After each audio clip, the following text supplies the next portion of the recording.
Welcome to Hindu media. మన పురాణ ఇతిహాసాలలో రామాయణం ఒక మహాకావ్యంగా చెప్పవచ్చు. రామాయణం కేవలం ఒక కావ్యం కాదని, నిజంగా జరిగిన యథార్థ గాథని మన పెద్దలతో పాటు పురావస్తు శాఖ వారు చెబుతున్నారు. దానికి ఆధారంగా రాములవారు పుట్టిన అయోధ్య, ఆయన సీతా లక్ష్మణ సమేతంగా వనవాసమున్న స్థలాలు, రామరావణ యుద్ధం జరిగిన స్థలం గురించి ఈ మధ్యకాలం చాలానే బయటపడ్డాయి. రాములవారి ప్రస్తావన వచ్చినప్పుడు హనుమంతుని పేరుని స్మరించకుండా మనం ఉండలేం. రామ బంటుగా, లంకలో ఉన్న సీతమ్మ వారి జాడ తెలిపిన వాడిగా, ప్రాణాపాయంలో ఉన్న లక్ష్మణుడికి సంజీవని పర్వతాన్ని తీసుకువచ్చి ఆయన ప్రాణాలు నిలిపిన వ్యక్తిగా, మహాబలవంతుడిగా, ఇలా ఎన్నో విషయాల గురించి మనకి బాగా తెలుసు. అయితే హనుమంతుడు ఎక్కడ పుట్టాడు, ఆయన పుట్టిన ప్రదేశం ఈ కలియుగంలో ఎక్కడ ఉంది అనే విషయాలు చాలామందికి తెలియదనే చెప్పాలి. నేను ఈ వీడియోలో హనుమంతుడు పుట్టిన ప్రదేశాన్ని, రాముడిని కలిసిన చోటుని, రామసుగ్రీవుల మైత్రికి నిలువైన ప్రదేశాన్ని చూపించబోతున్నాను. మరి ఏ విషయాలు చూసే ముందు మా ఛానల్ని సబ్స్క్రైబ్ చేసుకోవడం మర్చిపోకండి. అది జార్ఖండ్ రాష్ట్రంలోని గుమ్లా జిల్లాలో ఉన్న అభయారణ్యాల్లో అంజన్ అనే ఒక చిన్న గ్రామం ఉంది. ఈ గ్రామానికి ఆ పేరు హనుమంతుడి తల్లి అయిన అంజనీదేవి పేరు మీదుగా వచ్చింది. ఆ గ్రామం దాకా మీరు వాహనంలో వెళ్ళినా, అక్కడి నుండి హనుమంతుడి జన్మస్థలం వరకు వెళ్ళాలంటే కాలినడకే మార్గం.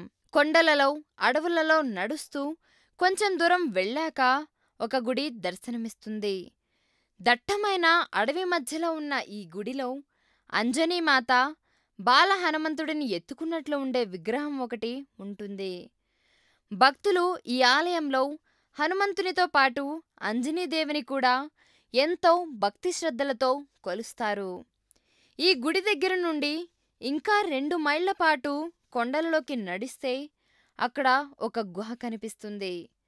ఆ గుహలోనే అంజనీదేవి ఆమె భర్త అయిన కేసరితో కలిసి సంతాన ప్రాప్తి కొరకు మహాశివుడిని ప్రార్థించడానికి ఈ గుహలోకి వచ్చిందని, ఆ భగవంతుడి దయవల్ల హనుమంతుడు ఆ గుహలోనే పుట్టాడని అక్కడి వారు చెబుతున్నారు. కొన్ని సంవత్సరాల ముందర వరకు ఆ గుహలో నుంచి మంచి సువాసన భరితమైన వాసన వచ్చేదని, ఆ వాసన అప్పట్లో అంజనీదేవి శివుడిని ప్రార్థించడానికి ఉపయోగించిన పసుపు, కుంకుమ, గంధం యొక్క వాసన అని అక్కడి వారు చెబుతున్నారు. అయితే కొన్ని సంవత్సరాల మునిపే ఆ గుహపై ఉన్న బండరాయి కిందకి జరిగిపోయి ఆ గుహలోకి వెళ్లే మార్గం మూసుకుపోయిందని, ఆ గుహను పూర్వం సందర్శించిన సాధువులు, భక్తులు లోపల చాలా పెద్ద స్థలంతో పాటు అంజనీదేవి తన పరివారంతో నివసించిన ఆనవాలు ఉన్నట్లు చెబుతున్నారు.